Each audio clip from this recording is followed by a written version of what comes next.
खुद का, अपने आप का तिरस्कार, जीवन का तिरस्कार, गर्व का तिरस्कार, माँ बाप का तिरस्कार और दशवांश भेंटों का तिरस्कार। ध्यान से सुनिएगा, जब हम तिरस्कार करते हैं किसी चीज का तो 3 या 4 पीढ़ी हम अपने आप के ऊपर श्रापों को ले आते हैं। और इसलिए अब संदेश यदि थोड़ा लंबा चला गया, ध्यान से सुनिएगा, आपके बहुत काम आने वाली बातें हैं ताकि हम अपने ऊपर श्राप ना लाएं, बल्कि परमेश्वर की आशीषों को हम अपने ऊपर लेके आ सके।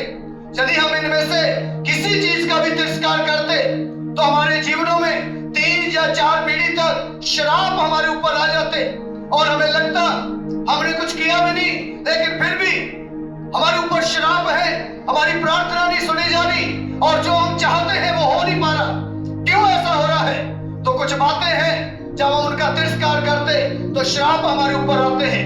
सबसे पहली बात, वचन का तिरस्कार। आप बोलते सोच सकते हैं, अरे हमने तो वचन का तिरस्कार किया नहीं है, इसलिए तो हम यहाँ पर हैं। यदि हम वचन का तिरस्कार करते तो क्या हम चर्च में होते? यदि हम वचन का तिरस्कार करते तो क्या हम इधर आराधना कर रहे होते? हमने तो वचन का तिरस्कार नहीं किया है। पर मैं बताना चाहता हूं, जितने लोगों ने वचन का तिरस्कार किया, और मेरी बाइबल बताती है, पढ़िएगा मरकुस की किताब 16 अध्याय उसका 16 है। मरकुस की किताब 16 अध्याय उसका 16 है। जो विश्वास करे और बपतिस्मा ले, जो विश्वास करे बपतिस्मा ले, उसी का उद्धार होगा, उसका उद्धार होगा। परंतु जो विश्वास नहीं करेगा, मतलब जो तिरस्कार करेगा, वह दोषी ठहराया जाएगा। वो दोषी ठहराया जाएगा। सबसे पहली बात, वचन का तिरस्कार करने से हम दोषी ठहरते हैं। यदि हम वचन को रिजेक्ट करते, वचन का तिरस्कार करते, ना केवल हम दोषी ठहरते बल्कि हम अपने परिवार पर, अपनी पीढ़ी पर हम श्रापों को लेकर आते हैं। नीति वचन 13 अध्याय 13 को पढ़िएगा जल्दी से। नीति वचन 13 अध्याय 13, बिना समय गवाए जल्दी जल्दी। जो वचन को तुच्छ जानता है, मतलब वचन को रिजेक्ट करता है, वह नष्ट हो जाता है। क्या हो जाता है? नष्ट। जो वचन को तुच्छ जानता है, जो वचन को रिजेक्ट करता है, वो उसके जीवन में आशीष नहीं आती। लिखा है वो नाश हो जाता है, क्योंकि परमेश्वर का वचन वो दो-धारी तलवार से भी चोखा है। परमेश्वर का वचन जो देहधारी होकर हमारे बीच में आया है। इसलिए पौलुस बोलता है कुलस्सियों की कलीसिया को लिखते समय, इसलिए है मेरे भाइयों, परमेश्वर के वचन को अधिकताई के साथ अपने जीवन में बसने दो। परमेश्वर के वचन को अपने जीवन में जगह दो, उसको तिरस्कार ना करो, क्योंकि वचन का तिरस्कार करने से हम नाश हो जाएंगे और हम श्राप ले आएंगे अपने ऊपर। क्योंकि वचन में लिखा है, परमेश्वर का वचन ऐसा है, आकाश भी टल सकता है, पृथ्वी भी टल सकती है, लेकिन परमेश्वर का वचन एक एक मात्रा, एक एक बिंदु पूरे हुए बिना नहीं टलेगा। हालेलुया। इसलिए इसका तिरस्कार करना हमें महंगा पड़ सकता है, इसको रिजेक्ट करना हमें महंगा पड़ सकता है। हम नाश हो जाएंगे, खत्म हो जाएंगे, श्राप ले आएंगे अपने ऊपर यदि हम वचन का तिरस्कार करते हैं। प्रभु का एक दास आंध्र प्रदेश के अंदर वचन प्रचार करने के लिए गया और गांव-गांव में, घर-घर में वो पर्चे बांट रहा था, टैक्स बांट रहा था। और पर्चे बांटते समय एक व्यक्ति उस गांव का मुखिया उधर आया और उसको बोला, क्या कर रहा है? उसने बोला, जी ये पर्चे बांट रहा हूं। उसने देखा वो यीशु मसीह के पर्चे थे। उसने गालियां देना शुरू किया और जो है बुरा भला बोलना शुरू किया और उनको बोला, गांव से भागो। और एक व्यक्ति को बोला जल्दी से एक डंडा उठा के लेके आओ। और एक बंदा भाग के जाके डंडा उठा के ले गया। उसने बोला, अगर 1 सेकंड भी आप इधर रुक गए तो आपकी टांगें तोड़ दूंगा। और वो व्यक्ति क्या कर सकते थे, क्योंकि वो उनका गांव है, वो उनकी जगह है, और ये तो बाहर से जाके वहां पर्चे बांट रहे हैं, बाहर से जाके वहां परमेश्वर के वचन का प्रचार करते हैं। चुपचाप बिना कुछ कहे, बिना कुछ करे जो है गांव को छोड़ दिया और वापस आ गए। अगले साल फिर से आंध्र प्रदेश के अंदर प्रचार करने के लिए गांव-गांव में, और 1-2 गांव में प्रचार करके 1-2 गांव में पर्चे बांट के जब वापस आ रहे थे वापिस उसी गांव में से निकलना था। एक प्रभु का दास वो बोलने लगा अपने साथियों को, क्या जहां पर हमें पहले रोका था, क्या वहां उस घर के में जाकर देखें? वो बोले पागल हो गया क्या? पहले टांगे बच गई तो क्या दोबारा टांगे तोड़वाने का मन है क्या? अच्छा नहीं लगता क्या दो टांगों पे चलते हुए? बोले नहीं, थोड़ा सा मिलना चाहते हैं, देखना चाहते हैं क्या हुआ। और सब लोग डर रहे थे, कांप रहे थे। लेकिन ये परमेश्वर का दास मन मन में प्रार्थना कर रहा था, प्रभु हमने देखना है, तेरे वचन का तिरस्कार यहाँ पर हुआ, तेरे वचन को यहाँ रिजेक्ट किया गया, क्या हुआ यहाँ पर, क्या घटना घटी यहाँ पर। और इसलिए जैसे उस गली में से निकल रहे थे, एक बुढ़िया माता आई, उसी घर में से निकली और उस बुढ़िया माता को इस पास्टर जी ने रोक लिया और उसको कहा, माता इस घर में एक आदमी रहते थे। बोले कौन? बोलो बड़ी बड़ी पूछे थी, ऐसे लंबा सा था, काला सा था। बोले अच्छा वो? बोले हाँ। बोले वो तो करीब 9 महीने हो गए और वो तो पता नहीं उसके मन में एक दिन क्या हुआ, ऐसा पागल जैसा हुआ और भाग के जाके कुएं में गिर गया और उसमें मर गया, कुएं में गिर के। क्योंकि वचन में क्या लिखा है? जो वचन को तिरस्कार करता है, हेलो, जो वचन को तुच्छ जानता है, जो वचन को रिजेक्ट करता है, वो नाश हो जाता है। इसलिए वचन को तिरस्कार करना, वचन को रिजेक्ट करना, हम अपने ऊपर श्रापों को लेकर आते हैं। क्योंकि वचन क्या है? वचन यीशु मसीह है। हेलो, वचन लिखा है आदि में वचन था, वचन ही परमेश्वर था, वचन परमेश्वर के साथ था। वही वचन देहधारी होकर उस वचन ने एक देह को ले लिया, एक रूप को ले लिया, एक आकार को ले लिया और आज से 2023 साल पहले यीशु बनकर वो वचन हमारे बीच में डेरा किया। Hallelujah, hallelujah. इसलिए वचन का तिरस्कार करने का मतलब यीशु का तिरस्कार करना, वचन की ना मानने का मतलब यीशु की नहीं मानना, वचन को रिजेक्ट करने का मतलब यीशु को रिजेक्ट करना, और यीशु को रिजेक्ट करना हमारे लिए नाश लेकर आ सकता है। परमेश्वर के वचन को रिजेक्ट करना हमारे लिए समस्या खड़ी कर सकता है, श्रापों को लेके आ सकता है। इसलिए पिछली बार भी हमने होशे की किताब में से पढ़ा था। पिछली बार पिछले हफ्ते जितने लोग थे उनको मालूम है, होशे की किताब में से हमने पढ़ा था, तूने मेरी व्यवस्था को तज दिया। कहने का मतलब तूने मेरे वचन को तज दिया, तूने मेरे वचन को अहमियत नहीं दी, तूने मेरे वचन को तिरस्कार कर दिया, इसलिए मैं भी तुझे छोड़ दूंगा। तूने मेरे वचन को छोड़ दिया तो मैं भी तुझे छोड़ दूंगा। अभी देखिए, आपके रिश्तेदार आपको पकड़ ले, कोई एमएलए एमपी आपका हाथ पकड़ ले, चिंता ना कर, हम आपके साथ हैं, जो चाहिए हो जाएगा, जैसा चाहेंगे वैसा हो जाएगा। लेकिन यदि परमेश्वर ने छोड़ दिया आपको तो कौन हाथ थाम सकता है? हेलो, कोई एमएलए, कोई एमपी, कोई रिश्तेदार, कोई दोस्त मित्र, कोई पैसे वाला, कोई सगा संबंधी, कोई साथ नहीं दे सकता यदि परमेश्वर ने हमारा साथ छोड़ दिया। इसलिए वचन का तिरस्कार करना हमारे लिए बहुत खतरनाक हो सकता है। Hallelujah, hallelujah. मैं चाहूंगा एक आयत को जरूर आप पढ़िएगा, यूहन्ना की किताब, और जो मैंने भी अप्लाई किया है, यूहन्ना की किताब 1 अध्याय 14 है। वचन कैसे हमारे बीच में है? और वचन देहधारी हुआ, वचन देहधारी हो गया। जो मैंने बताया, आदि में वचन था, वचन परमेश्वर था और वचन ही परमेश्वर के साथ था, और वो वचन देहधारी हो गया। ये वाला वचन देहधारी हो गया। हाँ जी। और अनुग्रह और सच्चाई से परिपूर्ण होकर हमारे बीच में आ गया। Hallelujah, hallelujah. इसलिए इसका तिरस्कार करना बहुत खतरनाक हो सकता है, इसको रिजेक्ट करना बहुत खतरनाक हो सकता है। कई लोगों ने बाइबल का नाम बदल दिया है, मसीह लोगों ने बाइबल का नाम, मालूम है इसका नाम क्या रख दिया? इसका नाम रख दिया संडे बुक। हेलो, क्या रख दिया? क्योंकि संडे तो उठा के लाते, उनके लिए बाइबल परमेश्वर का वचन नहीं है, उनके लिए बाइबल परमेश्वर के जो है आज्ञा नहीं है, उनके लिए ये संडे बुक है। इसलिए झाड़ छोड़ के संडे को लेके आते हैं। ये क्या है? वो कहाँ के लोग हैं? वो कहाँ के लोग हैं? बोलो, है? हाँ, संडे को उठा के लाना है, इसलिए संडे बुक है बस। बाकी दिन कहाँ है धूल जबरी, पता नहीं। इसमें से अगुवाई पाना, इसमें से सहायता पाना, इसमें से मार्गदर्शन लेना उनको नहीं पता और ना ही वो लेते। इसलिए उनके लिए ये बाइबल ना होके, परमेश्वर का वचन ना होके केवल एक संडे बुक है। अपने पड़ोसी से पूछो, अगर संडे बुक है तो नाश की तैयारी कर रहे हो, बोलिएगा पड़ोसी। अगर ये बाइबल परमेश्वर का वचन आप तिरस्कार कर रहे हैं, मात्र संडे बुक है आपके लिए, आप अपने नाश की तैयारी कर रहे हो, बोलिएगा पड़ोसी को।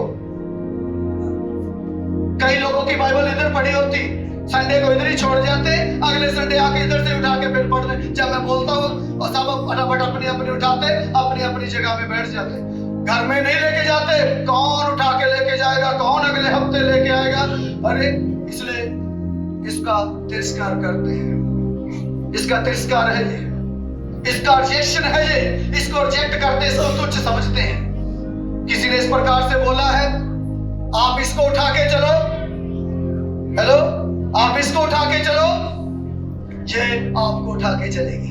हालेलुया।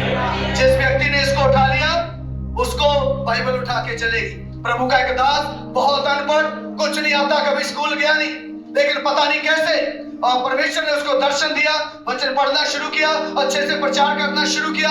एक दिन विदेश में गया, विदेश में प्रचार किया, बढ़िया से, बहुत परमेश्वर ने उसको इस्तेमाल किया। और जब वापस आ रहा था एयरपोर्ट के ऊपर, हाथ में सूटकेस है और ये बाइबल यहाँ रखा हुआ, लोग देख रहे हैं उसको, हंस रहे, देख देख के, पागल आदमी। बाइबल जो है बैग में होनी चाहिए, बाइबल जो है सूटकेस में होनी चाहिए, लेकिन बाइबल कहाँ रखा है? सर पे। बोला जो करना है तुमने करो, जो हंसना है हंसो, जो मजाक उड़ाना है उड़ाओ, क्योंकि मुझे मालूम है मैं अनपढ़ आदमी हूँ, कभी स्कूल का मुंह देखा नहीं, लेकिन परमेश्वर ने मुझे इस लायक बना दिया, इस बाइबल ने, कि मुझे अपनी कंट्री से अमेरिका में लेकर आया प्रचार करने के लिए। इसलिए जो कोई इस बाइबल को उठा के चलता है, बाइबल उसको उठा के चलती है। जो कोई इसको रिजेक्ट करता है, परमेश्वर उसको रिजेक्ट करता है। हालेलुया। इसलिए सबसे पहली बात, वचन का तिरस्कार आपके ऊपर श्रापों को ले आएगा, वचन का तिरस्कार आपको नाश कर देगा। इसलिए लिखा है, जो वचन को तुच्छ जानता है वो नाश हो जाता है। दूसरी बात, खुद का, अपने आप का तिरस्कार। आप सोचिए, अपने आप का तिरस्कार कैसे कर सकते हैं? अपने आप का भी तिरस्कार करता है क्या कोई? हेलो हेलो, हाँ ना से भी गए बेचारे। अपने आप का भी तिरस्कार करता है क्या कोई? हेलो, मैं लग रहा है जैसे पत्थरों से बात कर रहा हूं, कोई कुछ जो हिलजुल नहीं है। क्या कोई अपने आप का भी तिरस्कार करता है क्या? लेकिन अपने आप का तिरस्कार करते हैं जब हम अपने आप को देखते, सुबह तैयार होते, पूरे सेंट लेके आते बैग में, फिर भी खुशबू आती नहीं। जीन्स वाला अलग रहता है, ब्राउन वाला अलग, बोले ब्राउन जीन्स है इसलिए चॉकलेटी सेंट है, जीन्स वाला नीला उसके लिए अलग सेंट है। सब कुछ करते हैं बेचारे, अपने आप को सोचते हम ठीक नहीं है, मैं कमजोर हूं, दुबला पतला हूँ, सिंगल हड्डी हूँ, मैं काला हूँ, मैं गोरा हूँ, मैं फला जैसा नहीं हूँ, मैं फला जैसी नहीं हूँ। अपने आप का तिरस्कार करते हैं। आप भूल रहे हैं Who you are? कौन है आप? परमेश्वर की समानता में, परमेश्वर में के स्वरूप में बनाए गए हैं। Hallelujah, hallelujah. आप अपने आप का तिरस्कार नहीं कर सकते। अरे मैं सुंदर नहीं हूँ, मैं अच्छा नहीं हूँ, मैं बढ़िया नहीं हूँ, कोई मुझे पसंद नहीं करता। आप अपने आप को रिजेक्ट नहीं कर सकते। आप सुबह जब उठे, अपने आप को शीशे में देखें, शीशे को चूमें, आई एम सो ब्यूटीफुल, मैं बहुत सुंदर हूँ, मैं बहुत अच्छा हूँ। हालेलुया। क्योंकि आप सुंदर हैं, प्रभु ने अपनी समानता में आपको बनाया है। हालेलुया। तेरा हाथ करिए ऐसे, ऐसे हाथ करिए, उसको देखिए ऐसे, क्या दिखा? अच्छा, सुंदर दिखा, उसमें चेहरा दिखा, क्या दिखा इसमें? हेलो, केवल लकीरें दिखी है। सुनिए, ये लकीरें अच्छी है, पूरे विश्व की आबादी 7 अरब है। 7.5 अरब की आबादी में से आप स्पेशल हैं। आपके हाथ की लकीरें किसी के साथ मेल नहीं खाती है। Hallelujah, hallelujah. इसके लिए आप जैसा कोई दूसरा है ही नहीं है। आपको बनाने के बाद परमेश्वर ने सांचा तोड़ दिया है। हालेलुया। उसने बोला एक ही पीस है, ये मास्टरपीस है, इसके जैसा दूसरा नहीं होगा, इसलिए ये स्पेशल है। Hallelujah, hallelujah. आप स्पेशल हैं, इसलिए अपने आप को देख के तिरस्कार मत करें, हीन भावना से मत देखें अपने आप को। और जब आप अपने आप को देखते आप बोलेगा मैं स्पेशल हूँ। हालेलुया। कई बार जब दूसरे लोग आपको बोलते अरे क्या है तू यार, कैसा है तू, उसको बोला हाँ मैं ऐसा ही हूँ। 700 करोड़ की आबादी में से मेरे जैसा कोई दूसरा ढूंढ के आके दिखा दे तो मैं तुझे मान जाऊँ। Hallelujah, hallelujah. पूरे 700 करोड़ की आबादी में से आपके जैसा दूसरा कोई भी नहीं है। हालेलुया। इसलिए खुश हो जाएं और बोले आई एम द स्पेशल, मैं स्पेशल आदमी हूँ, मैं स्पेशल औरत हूँ। हालेलुया, मैं स्पेशल हूँ, मेरे जैसा दूसरा कोई भी नहीं है इस धरती के ऊपर, ढूंढने पर भी मिलेगा नहीं। Hallelujah, hallelujah. इसलिए एक दूसरे को देख के अपने आप को तिरस्कार मत करें, अपने आप का तिरस्कार मत करें, अपने आप को हीन भावना से मत देखें, क्योंकि जब हम ऐसा करते हैं हम परमेश्वर का तिरस्कार करते हैं जिसने हमें अपनी समानता अपने स्वरूप में बनाया है। हालेलुया। जब हम अपने आप को देख के टेढ़ा मेढ़ा मुंह बनाते हुए सुंदर नहीं, बढ़िया नहीं, कोई मुझे पसंद नहीं करेगा, पता नहीं क्या, इसका मतलब हेलो आप अपने आप का तो तिरस्कार कर ही रहे, आप परमेश्वर का भी तिरस्कार कर रहे हैं, क्योंकि उसने अपनी समानता अपने स्वरूप में आपको बनाया है। हम संडे स्कूल में एक गीत गाते हैं, मोटा बनाया पतला बनाया, हेलो कैसा बनाया, सुंदर बनाया, छोटा बनाया बड़ा बनाया, जैसा भी बनाया, गोरा बनाया काला बनाया, जैसा भी बनाया सुंदर बनाया, क्योंकि आपके जैसा दूसरा कोई नहीं। Hallelujah, hallelujah. इसलिए आप अपने आप का तिरस्कार नहीं कर सकते, अपने आप का तिरस्कार करते हैं तो आप परमेश्वर का तिरस्कार करते हैं। इसलिए अपने साथी की ओर मुड़े, जो आपका पड़ोसी है उसको बोले भाई अपने आप का तिरस्कार करने की जरूरत नहीं, क्योंकि आप बहुत सुंदर हो।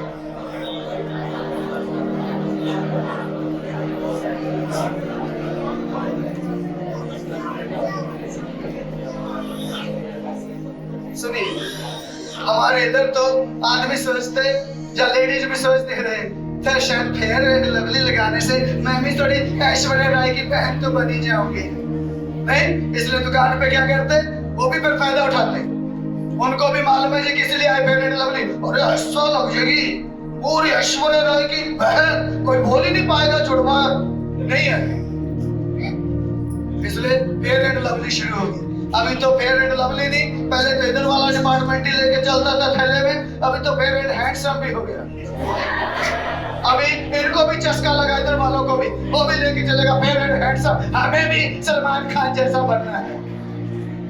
आप देखिएगा, अंग्रेजों को जाके देखिए, उनको आप बोलेंगे फेयर एंड लवली लगा ले तो क्या करेगा, वो लगाएगा, बोला पहले इतना गोरा चमड़ा है, अरे मुझे फेयर एंड लवली की क्या जरूरत, मुझे तो सैंड क्रीम की जरूरत है। सैंड क्रीम समझते, कितने लोग सैंड क्रीम समझते हैं? कौन सी? अंकल जी कुछ बोले, सैंड क्रीम, अरे सैंड होता है रेत, समुद्र के किनारे वो रेत में पड़ते आके हमारे भारत में, क्योंकि उधर इतनी ठंड है, गोरे हुए रहते, वो बोले हमें थोड़ा सा काला होना है, इतने गोरे हैं हम, हमें धूप चाहिए, हमें रेत चाहिए, ताकि रेत में लेटे रहेंगे और पूरा धूप की गर्मी आएगी, थोड़ा थोड़ा काला होना है हमें। हम क्या सोचते, हमें गोरा होना है, और वो क्या सोचते, अरे भाई जैसा भी बनाया है, सुंदर बनाया है, बढ़िया बनाया है, अपने स्वरूप अपनी समानता में बनाया है परमेश्वर ने। हालेलुया। किसी के बाल ऐसे होते, वो सोचते नहीं ऐसे नहीं, मुझे वो दूसरे वाले बाल चाहिए जैसे नूडल हो। कईयों के बाल ऐसे जैसे नूडल खा रहे हो चम्मच से, ऐसे घुघरा पूरे हैं। हाँ, मशीनें लगा के नूडल बना देंगे, एक को बाल लेके जैसे मुर्गे की कलगी से होती है। कहने का मतलब वो सोचते हैं ऐसा करने से शायद हम सुंदर बनेंगे। इधर वाला डिपार्टमेंट भी कभी इसको करेगा, कभी उसको करेगा, कभी कुछ करेगा। अरे भाई जैसा भी है, हेलो, क्यों बेचारे इन लोगों को मारने, गरीब लोगों को। अभी केस कर रहे हैं आदमी लोग मिलके ब्यूटी पार्लर वालों पे। वो उनसे पूछा क्यों कर रहे हो, बोले अरे जाती है इधर से ऐसा बना के भेजते, पहचान में नहीं आती, जब मुंह धोती तो पता चलता है बाप रे। जब तक मुंह नहीं धोती तब तक तो ठीक लगती है, जब मुंह धो के आती है पता चला 2000 रुपया भी दे के, लेकिन मुंह धोने के बाद फिर वैसे ही। इसलिए जैसे भी है सुंदर है। हालेलुया। और प्रभु बहुत सोच समझ के आपको बोला है, तुम पृथ्वी के, हेलो, नवरात में मैं बता रहा था तुम पृथ्वी के। मैं सोच रहा था प्रभु इतनी भी क्या दुश्मनी थी मेरे से, कम से कम चीनी तो बोल देता कि तुम पृथ्वी की चीनी हो, 40 रुपए किलो तो हो जाता। मैं सबसे सस्ती चीज यदि आपके किचन में कोई है तो, हेलो, तो प्रभु अन्याय नहीं किया क्या हमारे साथ? क्या बोल दिया? तुम पृथ्वी के नमक हो। कम से कम चीनी बोलता, 40 रुपए किलो, थोड़ा वजन भी लगता। भाई तुम चीनी हो धरती की, लेकिन क्या बोला है? नमक। अभी कहीं नूडल खाने वालों के पास जाओगे, थोड़ा सा नमक कम बोला, अब बोलोगे नमक दिया भैया थोड़ा, बोला उठाओ तो डब्बा जितना डालना डाल, क्योंकि कोई चोरी भी नहीं करता उसको, इतना सस्ता है, जितना डालना है। तो क्यों कहा प्रभु ने तुम नमक हो? कैसे बनते मालूम है नमक? जब वो बोला, कुछ सोच समझ के बोला है प्रभु ने, तुम नमक हो पृथ्वी के। बनता कैसे है? हेलो, पानी से। हाँ, समुंदर के पानी से। सारी नदियां, सारे नाले, सारा गटर का पानी सब कहाँ जाएगा? बोलो, सारा जितने लोग ये सब सुबह सुबह साफ सुफ करके उधर पानी में बहाते, सब कहाँ जाता है? सारा पानी समुंदर में, और वहां से निकलता है फिर झाग, और फिर वो झाग इकट्ठी करके क्या बनता है? नमक। इस दुनिया में हर तरह के लोग हैं, गरीब, अमीर, पैसे वाले, काम वाले, झोपड़ी वाले, कोठियों वाले, कार वाले, साइकिल वाले, हर एक व्यक्ति है। कोई जाके बोलेगा मुझे खट्टा पसंद नहीं, ठीक है भाई मत खा। कोई बोलेगा मुझे मीठा पसंद नहीं, शुगर है, भाई मत खा। लेकिन दुनिया में आज तक कोई ऐसा आदमी नहीं मिला जो बोलेगा मुझे नमक पसंद नहीं है। हेलो, कोई है ऐसा जिसको नमक पसंद ना हो? चाहे अमीर है, गरीब है, पैसे वाला है, नहीं है, कोठी वाला है, झोपड़ी वाला है, हर एक को नमक पसंद है। हालेलुया। कहने का मतलब आपका कोई रिजेक्शन नहीं कर सकता, आपका कोई तिरस्कार कर नहीं सकता। इसलिए प्रभु बहुत सोच समझ के बोला है, तुम पृथ्वी के नमक हो। नमक का काम क्या है? स्वाद देना, टेस्ट देना।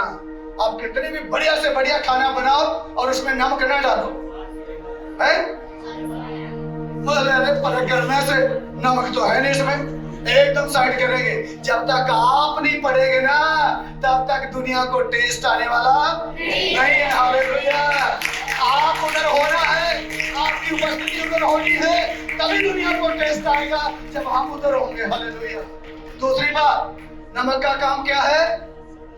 सड़ने से बचाता है। अच्छा, धन्यवाद। पैसे पूछे तो नहीं गिरे। सड़ने से बचाता है।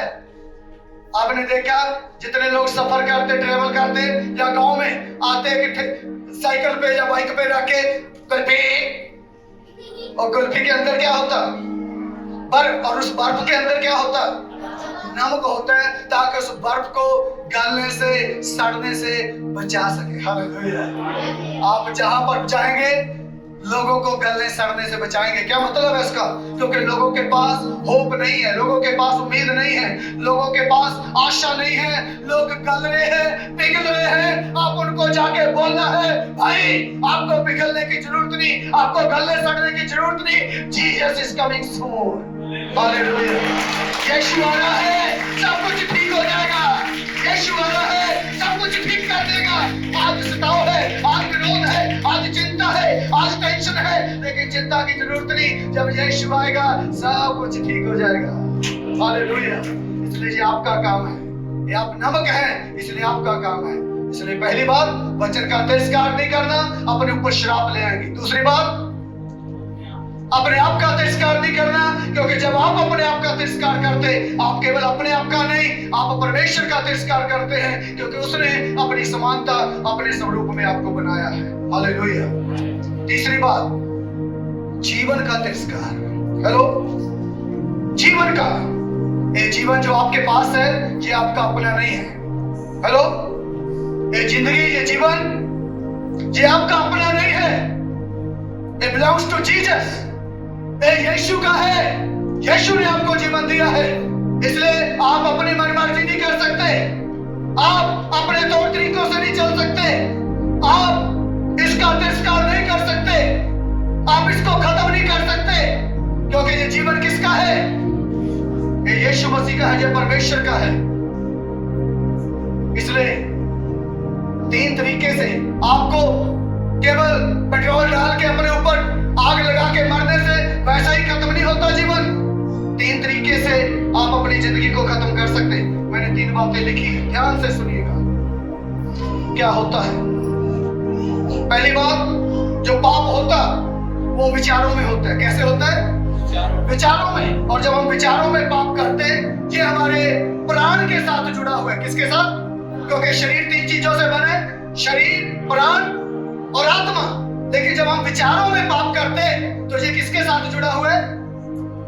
हमारे प्राण के साथ जुड़ा हुआ है। और जब हम शब्दों से पाप करते हैं तो ये है हमारी आत्मा के साथ जुड़ा हुआ है। और जब हम कार्यों में पाप करते हैं तो ये हमारे शरीर के साथ जुड़ा हुआ है। समझ रहे?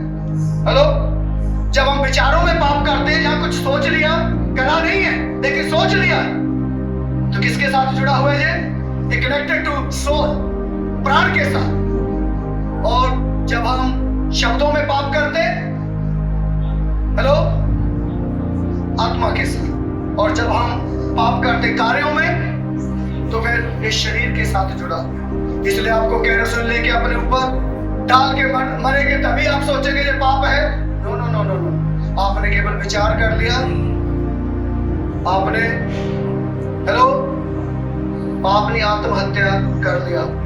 आपने केवल विचार किया, आपने आत्महत्या कर लिया।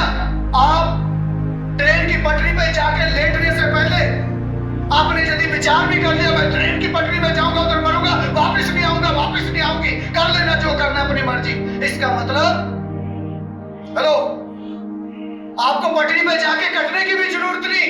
आपने ऑलरेडी अपने जिंदगी का तिरस्कार कर दिया, वो पाप हो गया, वो पाप हो गया।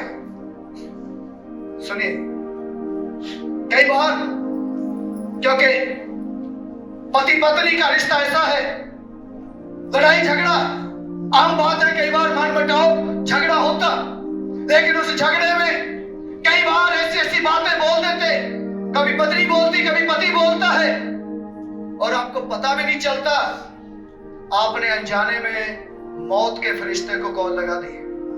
हेलो, आपने बोल दिया, इससे तो अच्छा मैं मर ही जाती, इससे तो अच्छा मैं मर ही जाता। ये आपने वैसे ही नहीं बोल दिया, आपने मौत के फरिश्ते को, मौत की दुष्ट आत्मा को, हेलो, कॉल लगा दी। हफ्ते 10 दिन के बाद आप पति पत्नी तो ठीक हो जाएंगे, आपका रिश्ता ठीक हो जाएगा, लेकिन जो कॉल आपने लगा दी उसका क्या? हेलो, जो आपने कॉल लगा दी मौत के फरिश्ते को, मौत की दुष्ट आत्मा को, वो अब आपको चैन से बैठने नहीं देगी, वो अब आपको चैन से जीने नहीं देगी, वो ऐसे उकसा के रखेगी, क्योंकि लिखा है शब्द मरता नहीं है। हेलो, शब्द जो है वो बहुत गंभीर बात मैं बोल रहा हूं आपको। शब्द मरता नहीं, जो आपने बोल दिया वो वातावरण में घूमता रहता है, वो बीच में हमारे घर में इधर उधर घूमता रहेगा वो शब्द, क्योंकि वो मरेगा नहीं। वो आपने बोल दिया और आप भूल गए, आप पति पत्नी बढ़िया खुश है और आपने सोचा ठीक हो गया सब कुछ। ठीक नहीं हुआ। जो आपने मौत के फरिश्ते को, मौत की दुष्ट आत्मा को फोन लगाया है, वो मौत की दुष्ट आत्मा अभी चैन से बैठने वाली नहीं है, क्योंकि उसका नाम ही क्या है? मौत की दुष्ट आत्मा। वो आपको मौत की ओर लेकर जाएगी, क्योंकि आपने अनजाने में बोला इससे तो अच्छा मैं मर ही जाता, इससे तो अच्छा मैं मर ही जाती। और कौन लग गया? फिर वो आपकी जिंदगी को तहस नहस करेगी, और फिर साथ में ना केवल उसका प्रभाव आप तक, कई गवाहियां मैं बता सकता हूं, कई उदाहरण मैं बता सकता हूं। बच्चे पढ़ने में बहुत अच्छे, बढ़िया तरीके से माँ बाप का कहना मानने वाले, माँ बाप की अधीनगी में रहने वाले, लेकिन अचानक पता चला बच्चे गलत संगति में जाना शुरू हो गए, गलत रिलेशन में शुरू हो गए, और माँ बाप बैठ के सोच रहे अरे कहाँ परवरिश में कमी रही, क्या सिखाने में कमी रही, हर चीज तो दिया, अच्छे से परवरिश किया, बच्चे गलत संगति में जा रहे हैं, गलत रिलेशन में जा रहे हैं, हमारा नाम डुबो रहे हैं। ऐसा क्या हो गया भाई?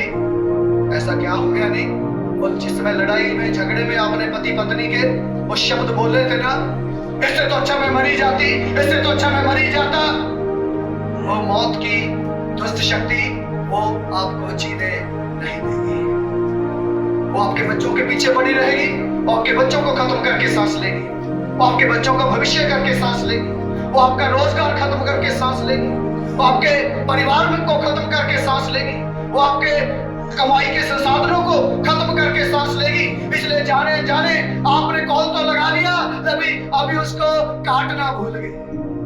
हेलो, उस कॉल को, वो तो एक्टिव है ना, क्योंकि आपने कॉल काटी नहीं, आपने कॉल तो लगा ली, अभी वो उधर से हेलो हेलो कर रहे हैं, बोले बेटे अब तू भूल गया, लेकिन मेरे पास तो कॉल तेरी आ चुकी।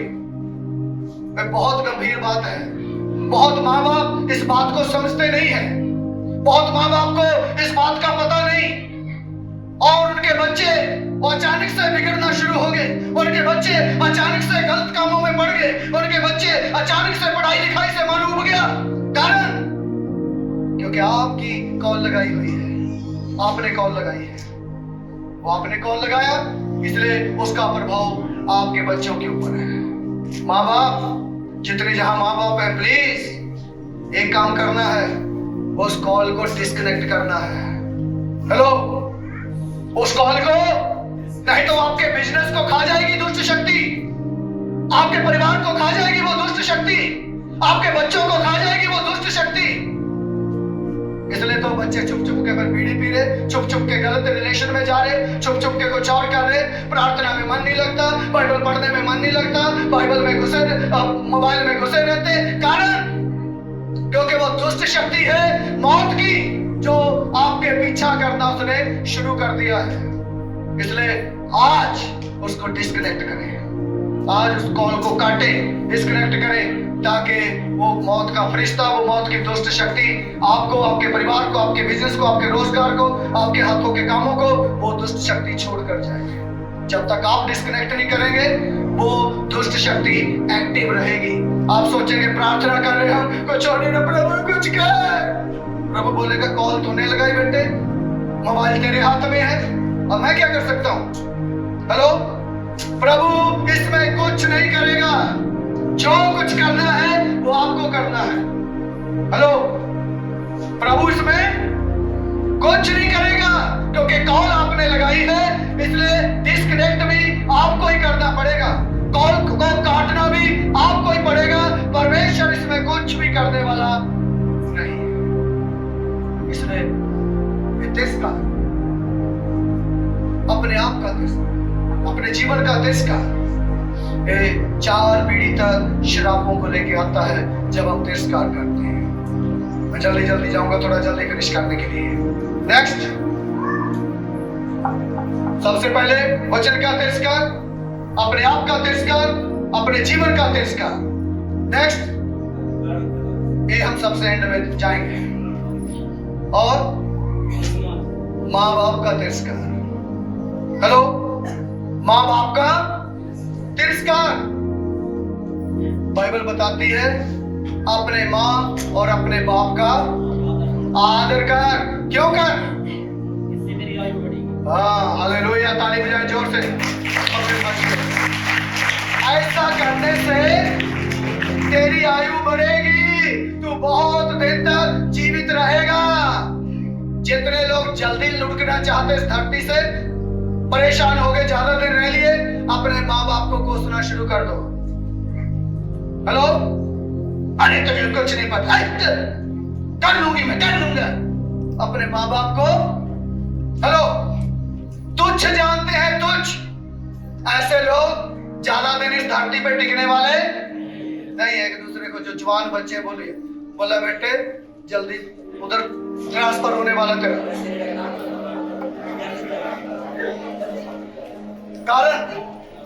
कारण क्या है?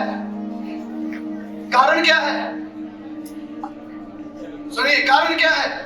क्योंकि आप अपने माँ बाप का आदर नहीं कर रहे हैं, उनका तिरस्कार कर रहे हैं। सुनिए ध्यान से, परमेश्वर के पास स्वर्ग में एक प्लान था हमारे लिए।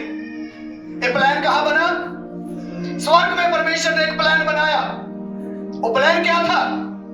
वो प्लान ये था, एक व्यक्ति पंजाब में इस छोटे से गांव में इस परिवार में पैदा होगा, वहां पर पढ़ाई करेगा, वहां पर जाएगा, वहां पर रहेगा, और उसके बाद चारों तरफ से निराश होएगा और यीशु मसीह को ग्रहण करेगा, परमेश्वर को जानेगा, पंजाब छोड़ेगा, यूपी में आएगा, लोगों के बीच में प्रचार करेगा। ऐसा एक प्लान कहां बन गया? कहां बन गया? वो स्वर्ग में बन गया।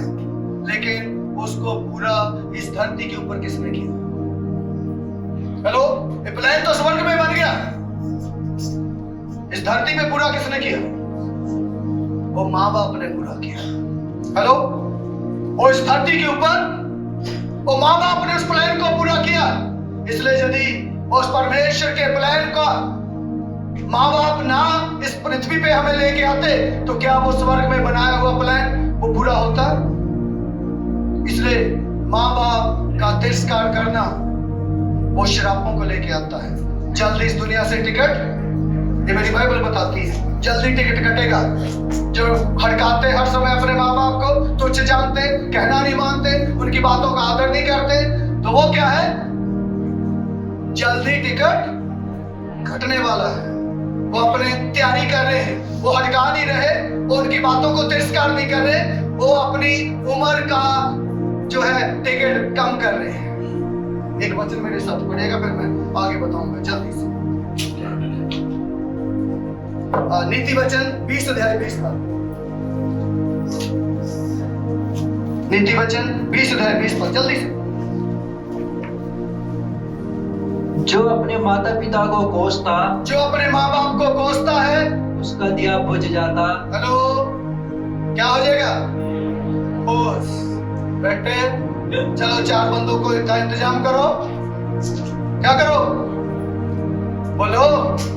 जो माँ बाप को कोसता उसका दिया बुझ जाता है। फिर 4 बंदे उठा के दिया जलाने की कोशिश करते, नकली वाला, समझ रहे? इसलिए जितने बच्चे यहां पर हैं, जितनों ने अपने माँ बाप को तुच्छ जाना है, यदि बड़े भी, यदि आपके माँ बाप इधर बैठे हैं, यदि नहीं घरों में हैं, तो एक काम करना है। यदि इधर है आपके माँ बाप, इधर जाना है अभी। यदि इधर नहीं है, घर पे है, घर पे जाइएगा, अपनी माँ के पास जाएं, अपने बाप के पास जाएं और उनके पैर पकड़ें और उनको कहें, पापा मुझे माफ कर दे, मैंने तुझे तुच्छ जाना है, मैंने कभी तेरी बातों की कदर नहीं की, मैंने तेरी बातों को कभी समझा नहीं। रात रात भर खुद जाग के तू मेरे लिए पैसा कमा के लेके आया, खुद तूने रातों की नींद हराम करी, किसके लिए? मेरे लिए। माँ ने 9 महीने कोख में रखा, दर्द सहा, जो अंदर पसंद था तुझे वो मैंने खाया, जो तुझे अच्छा लगता था वो मैंने खाया। 9 महीने के बाद दर्द के साथ तुझे बाहर लेके आई, तो थोड़ा सा रोता था, मुझे गहरी नींद होती थी, लेकिन फिर भी मैं जाग जाती थी और तुझे दूध पिलाया। तूने शुशु किया, वॉशरूम किया, मैंने देखा तुझे नींद नहीं आएगी, इसलिए मैं उस शुशु वाली जगह में हो गई, लेकिन तुझे सूखी वाली जगह में कर दिया। इसलिए इससे पहले मैं अगले पॉइंट में जाऊं, प्लीज यदि दीर्घायु चाहते हैं, जितने बच्चे हैं जिनके माँ बाप यहाँ हैं, प्लीज अभी जल्दी से बिना समय गवाए अपने माँ बाप के पास जाएं, उनके पैर पकड़े, पापा को बोले पापा मुझे माफ कर दे, माँ मुझे माफ कर दे, क्योंकि ये हम कभी दे नहीं पाएंगे इसका, ये बहुत गंभीर है।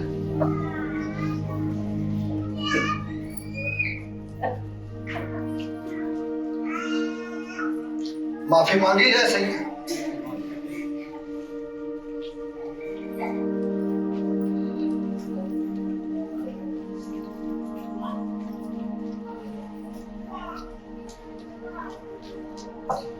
क्योंकि कई बार हम तुच्छ जानते हैं, गंभीर नहीं होते हो।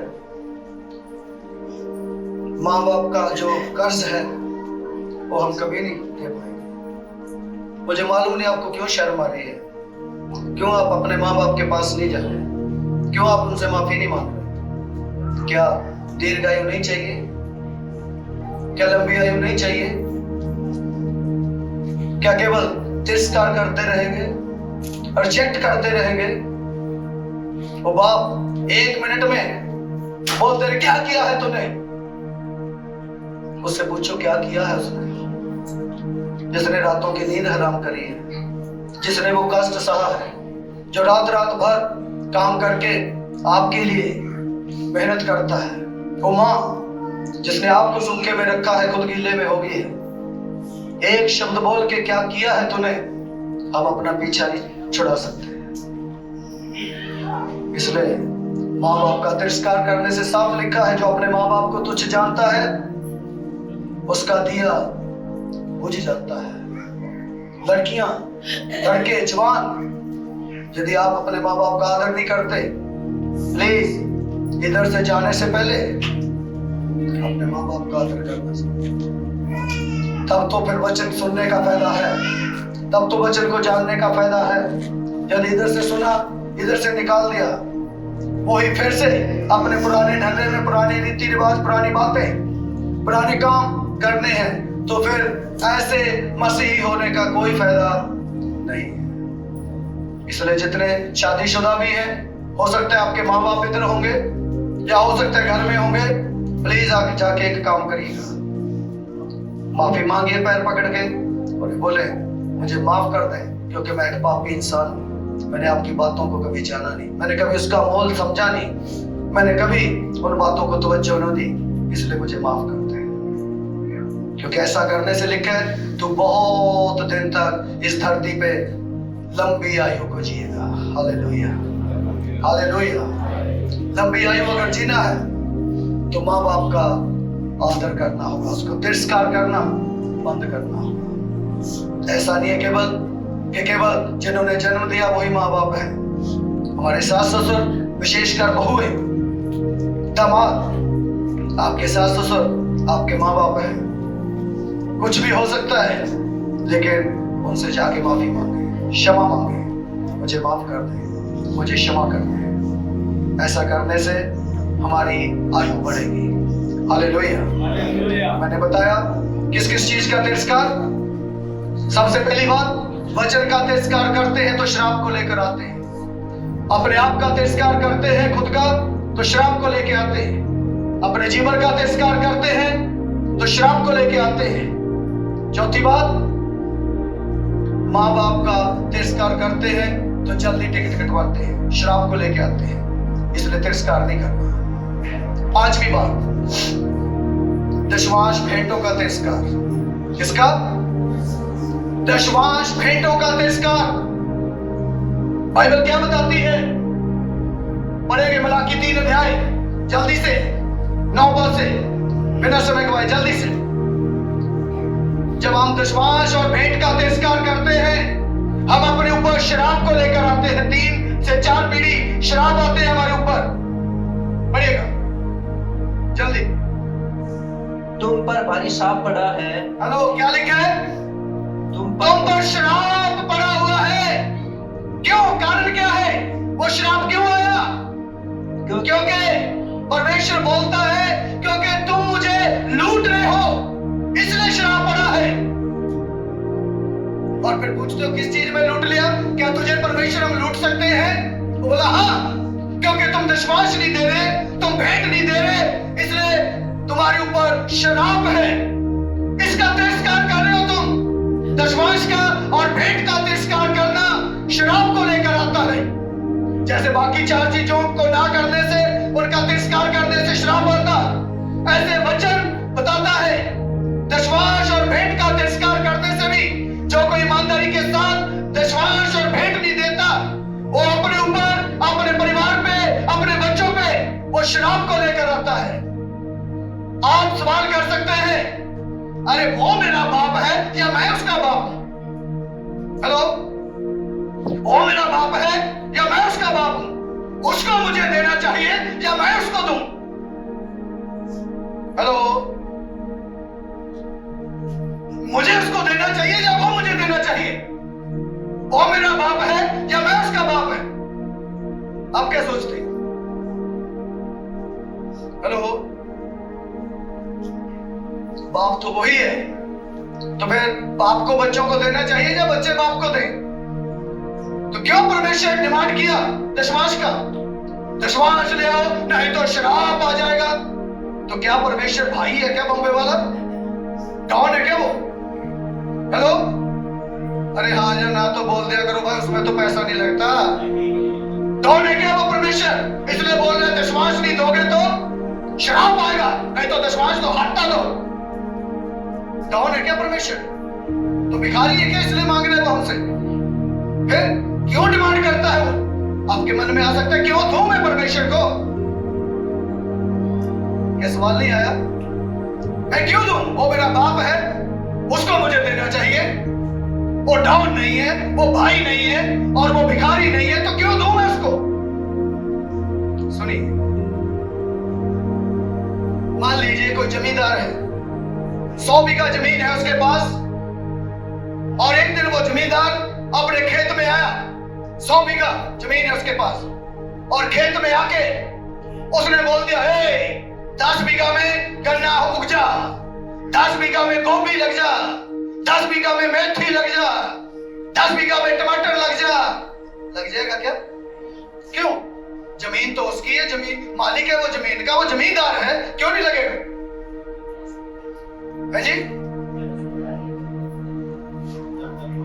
हेलो, जब तक बोएगा नहीं तब तक काटेगा नहीं, ये नियम है परमेश्वर का।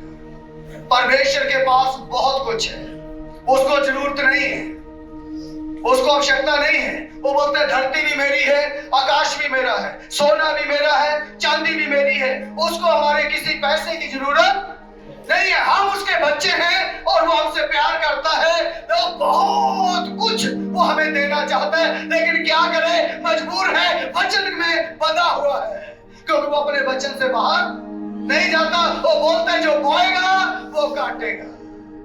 इसलिए ये बोलता है दशमांश ले आओ, मैं तुम्हें बहुतायत के साथ देना चाहता हूँ, आकाश के झरोखे खोलकर देना चाहता हूँ, आकाश की खिड़कियां खोलकर मैं तुम्हें देना चाहता हूँ। क्या करूं? मैं एक बाप हूँ और अपने बच्चों को मैं चाहता हूँ हर एक चीज दूं, लेकिन मेरे बच्चों तुम दे नहीं रहे, तुम बोल नहीं रहे, इसलिए मैं वचन से बाहर नहीं जा सकता।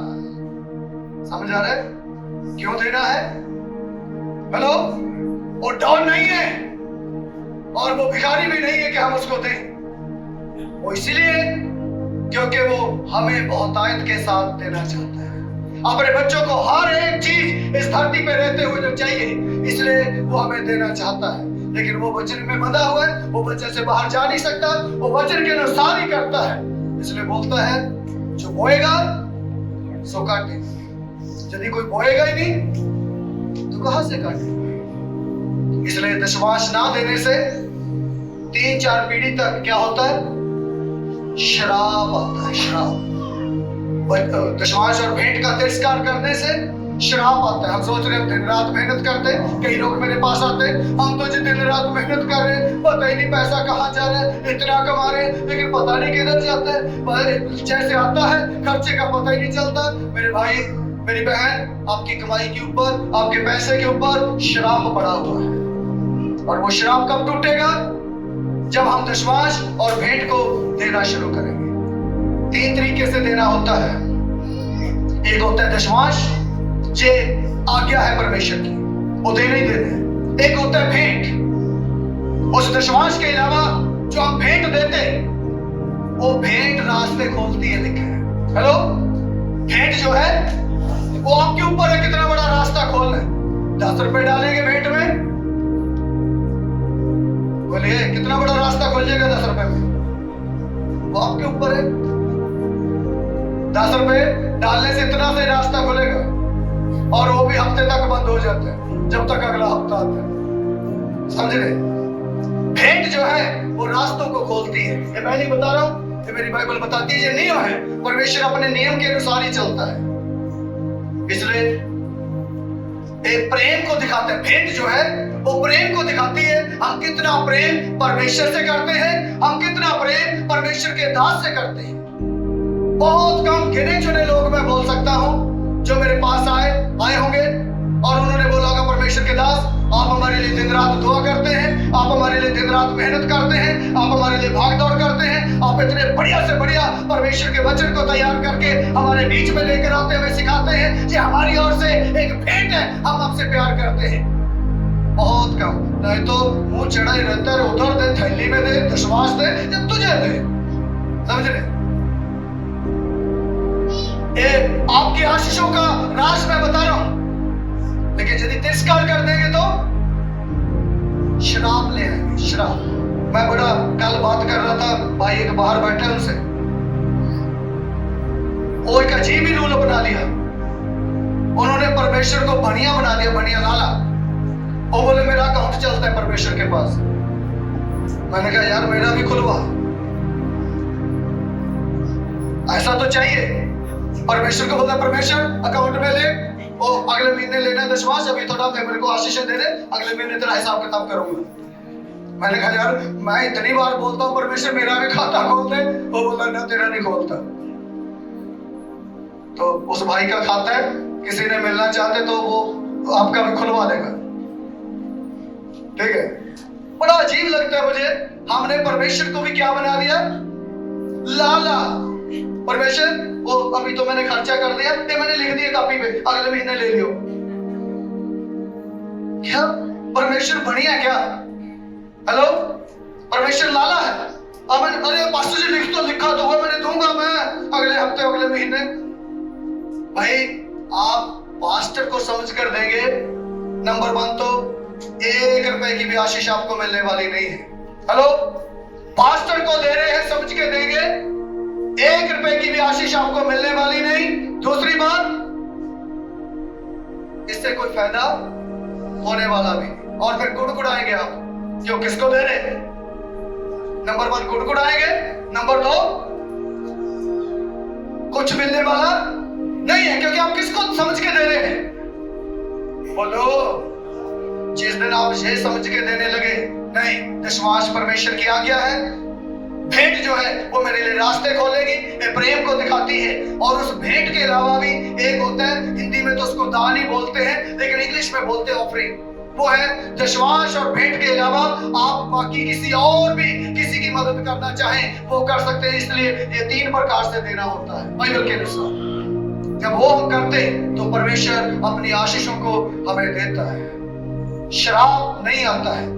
आप सोच रहे हैं पास्टर बेवकूफ समझ रहे हैं क्या हमें? ये दशमांश तो पुराना नियम में है, नया नियम में दिखा तो फिर मानने हैं। हेलो, क्यों जी? हेलो, ऐसा सवाल बहुत लोग करते हैं, इधर उधर से सीख लेते हैं कहीं से, कहीं पता नहीं कौन सिखा देता, कोई यूट्यूब पे सिखा देता, कोई ना फड़ंगी पास्टर झोला छाप जो इधर उधर घूमते थैला लेके वो सिखा देते। नया नियम में है तो दिखा फिर माने। अरे तू पुराना नियम को सुन के नहीं मान रहा, नया नियम सुन के क्या मानेगा? नया नियम में लिखा है सारा ही परमेश्वर का, समझ रहे?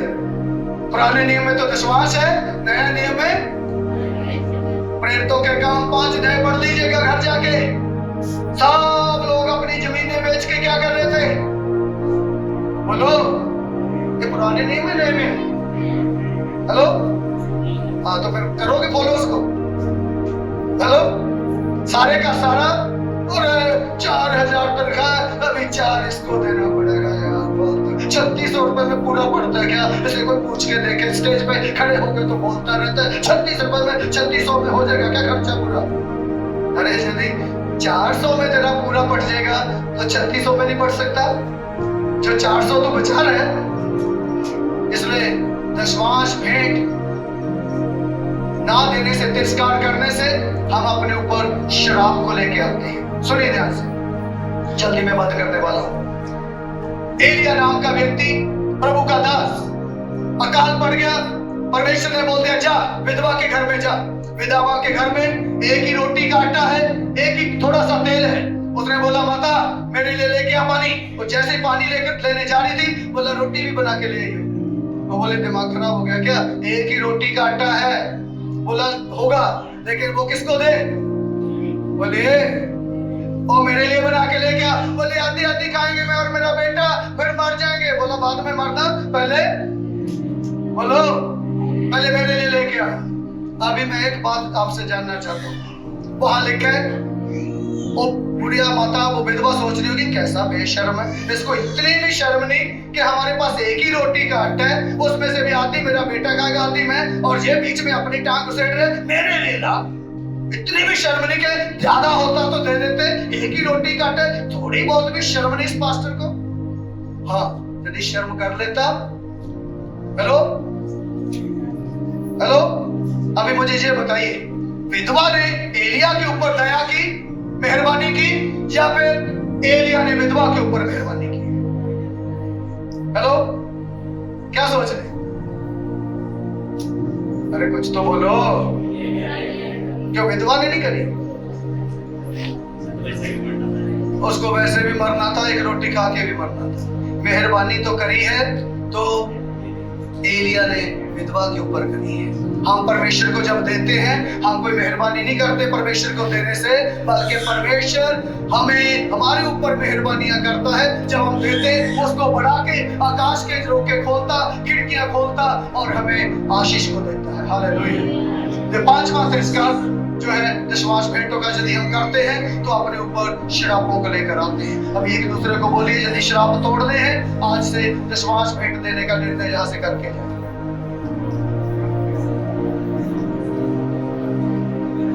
ओके, लास्ट बात, गर्भ का तिरस्कार।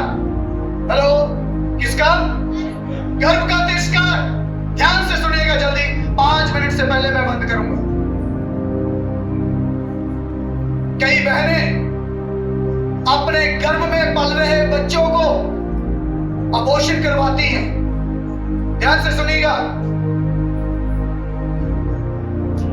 As a Christian, as a मसीह, आप अबॉर्शन नहीं करवा सकती। ध्यान से सुनिए, क्योंकि आप एक हत्या कर रही हैं। क्या कर रहे हैं? मैं चाहता तो मैं वीडियो दिखाता, लेकिन मैं जानबूझ के उस वीडियो को दिखा नहीं रहा किसी कारणवश। जब आप अबॉर्शन करवाते तो कैसे एक बच्चे को काट के आप खत्म कर दे। मेरे पास वीडियो है, वो वीडियो मैं दिखा सकता था, ये मैंने आज इसीलिए लगाया था, क्योंकि गर्भ जो है किसकी ओर से आशीष है? भजन संहिता 127 अध्याय पढ़िएगा, 3 पद जल्दी से। भजन संहिता 127 अध्याय उसका 3 है। देखो देखो, लड़के यहोवा के दिए हुए भाग हैं, बच्चे परमेश्वर के दिए हुए दान है। गर्भ का फल उसकी ओर से आशीष है, रिवार्ड है। हालेलुया। जो परमेश्वर ने हमें इनाम के रूप में गर्भ के फल को दिया है, आप कैसे उस इनाम को, उस फल को नष्ट कर सकते हो? जीवन का देने वाला परमेश्वर है, इसलिए आप उसको मार नहीं सकते।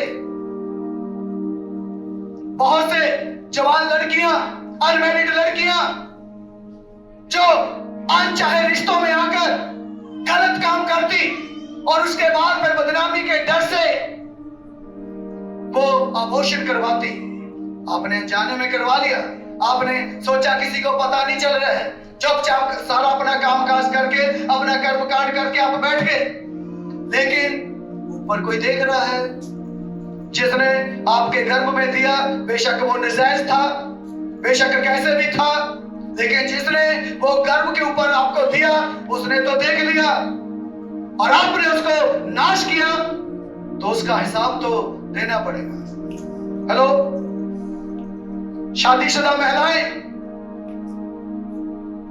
कितनी बार जाकर अबॉर्शन करवाती। गर्भ परमेश्वर ने गर्भ के ऊपर आपको आशीष दिया है, आप कैसे एक कत्ल कर सकते हैं? आप कत्ल नहीं कर सकते, एक बहुत बड़े शराब को लेकर आता है। सुनिए, जब क्योंकि ज्यादातर 1.5 महीने में पता चलता कि गर्भ धारण हो गया, अभी आप भाग के डॉक्टर के पास जाएंगे, डॉक्टर देखेगा हाँ, क्योंकि छोटा है बच्चा और इसलिए वो क्या करेगा, पाइप डालेगा और चूहे के बच्चे जैसा आकार होता है उसका, और डॉक्टर अपनी मशीन से, अपने औजार से और प्रेशर से उस बच्चे को बार पाइप के द्वारा खींच लेगा और डस्टबिन में डाला, नाले में गिर दिया। नाले में उसको कीड़े मकोड़े खा जाते हैं। हेलो, नाले में कीड़े मकोड़े खा जाते हैं, आप तसल्ली से अरे छुट्टी।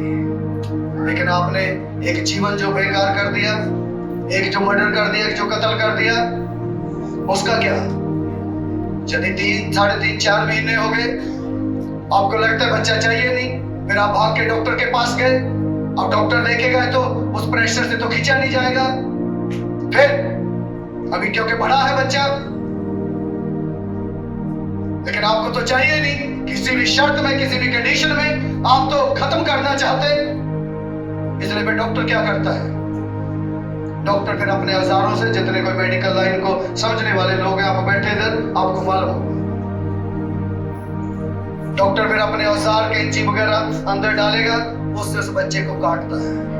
हेलो, क्योंकि वो बच्चा प्रेशर से बाहर नहीं आ रहा है, क्योंकि बड़ा है।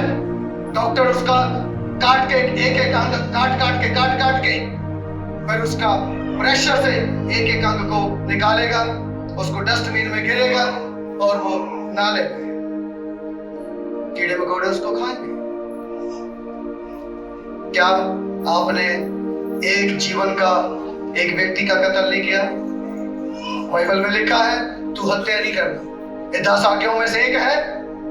हेलो, 10 आज्ञाओं में से एक है तू हत्या नहीं करना, लेकिन हम तो जानते हुए भी हमें मालूम है ये हत्या है, उसके बाद भी पता नहीं कितनी हत्याएं हम लगातार जानबूझ के करने में लगे हुए हैं, और फिर अब सोचते हैं हमारे जीवन में आशीष क्यों नहीं है, अस्त व्यस्त क्यों हो रहा है, सब कुछ उल्टा पुल्टा क्यों हो रहा है। मेरे भाई, मेरी बहन, आपने हत्या की हुई है, आप हत्यारे बन के बैठे हुए हैं। पुराने समय में, बाइबल के दिनों में, ये आप अचानक से नहीं कर रहे हैं, इसके पीछे एक दुष्ट शक्ति है। बाइबल पढ़ के देख लीजिएगा, और वो दुष्ट शक्ति का नाम है मोलेक। दिखाइएगा जरा एक पिक्चर, उस दुष्ट शक्ति का नाम है मोलेक। बाइबल के अंदर लिखा है, पढ़ना जाके, पहला राजा की किताब में है, कई और जगह उसका जिक्र है, राजा सुलेमान के समय का जिक्र है, पहले राजा 23 अध्याय में उसका जिक्र है।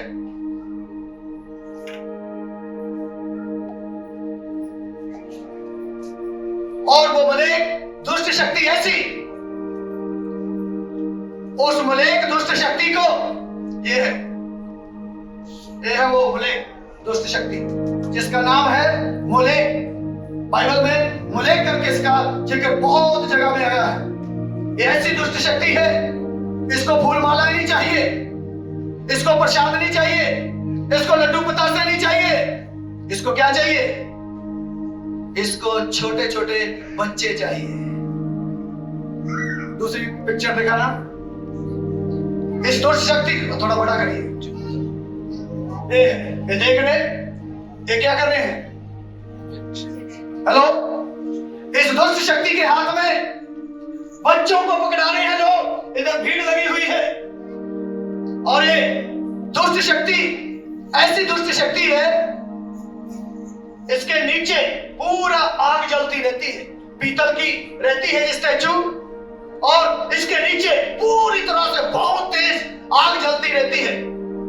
और लोग अपने छोटे छोटे बच्चों को लाके इसके जान पे बच्चों को रख देते हैं और नीचे तो आग जल रही है पूरी तेज। और जैसे ही छोटे छोटे बच्चों को 2 महीने का बच्चा, 3 महीने का बच्चा ऐसे रखते हैं, क्योंकि वो पीतल आग में एकदम लाल हो जाता है। जैसे छोटे बच्चों को रखेंगे, हेलो, छोटे छोटे बच्चों को रखेंगे तो ऐसा पिघलने लगता है बच्चा और चिल्लाता है, रोता है, पिघलता है। तभी इधर देखा आपने, नीचे इधर ड्राम रखे रहते, नगाड़े रखे रहते। जब बच्चा चीखता है, पिघलने लगता है, और वो ताकि चीखे सुनाई ना दे, और नगाड़े, वो ढोल, वो ड्राम बजाना शुरू कर देते हैं। और ऐसे करके बच्चा 2 या 3 मिनट में पिघल के पूरी तरह से खत्म हो जाता है। जब आप अबॉर्शन करवाते हैं, हेलो, बोले एक शक्ति आपको प्रेरित करती है, क्योंकि उसको बच्चे चाहिए, उसको छोटे छोटे बच्चे चाहिए। वो उन बच्चों का बलिदान लेके खुश होने वाली दुष्ट शक्ति है जी। इसलिए परमेश्वर के लोगों, चाहे वो बहनों में से चाहे भाइयों में से, आप एक बहुत बड़े पाप को आप जन्म में हत्या करके आप बैठे हुए हैं। कितनी हत्याएं आपने करी है, कुछ अनजाने में, कुछ जानबूझकर।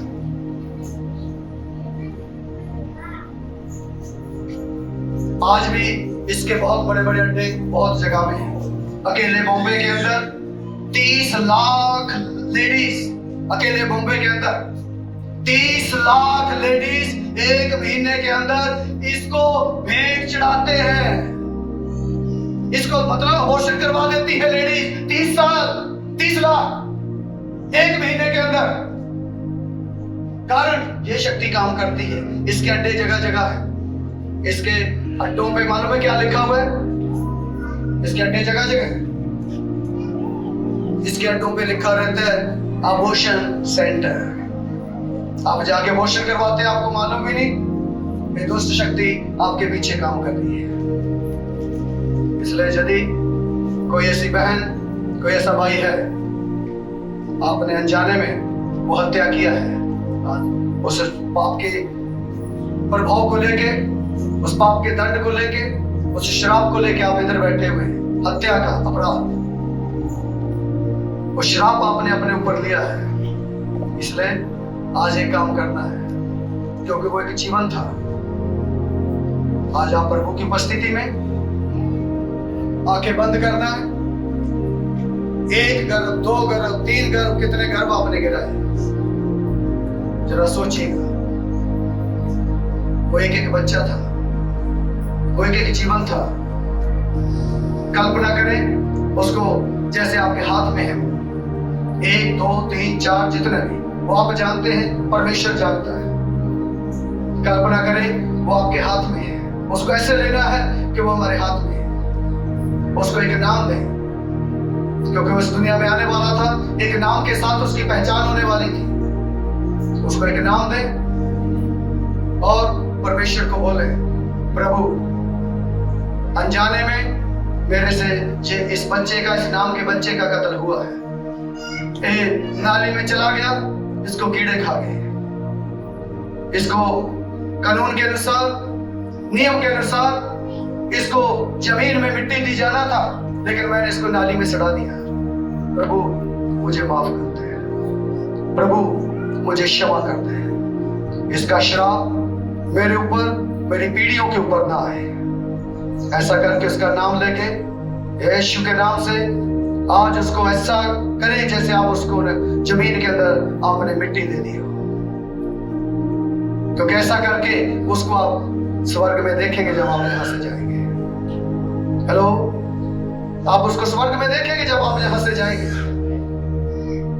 क्योंकि वो आपका बच्चा है, वो आपका अंश है, वो आपका खून है, वो आपका बीज है। इसलिए वो स्वर्ग में जाना है, वो नरक में नहीं सड़ना है, वो कीड़े मकोड़े नहीं खाना है। इसलिए आइए प्रभु की हजूरी में, प्रभु की उपस्थिति में हम खड़े हो जाएं। जो कुछ बातें आज हमने 6 बातों को तिरस्कार के विषय में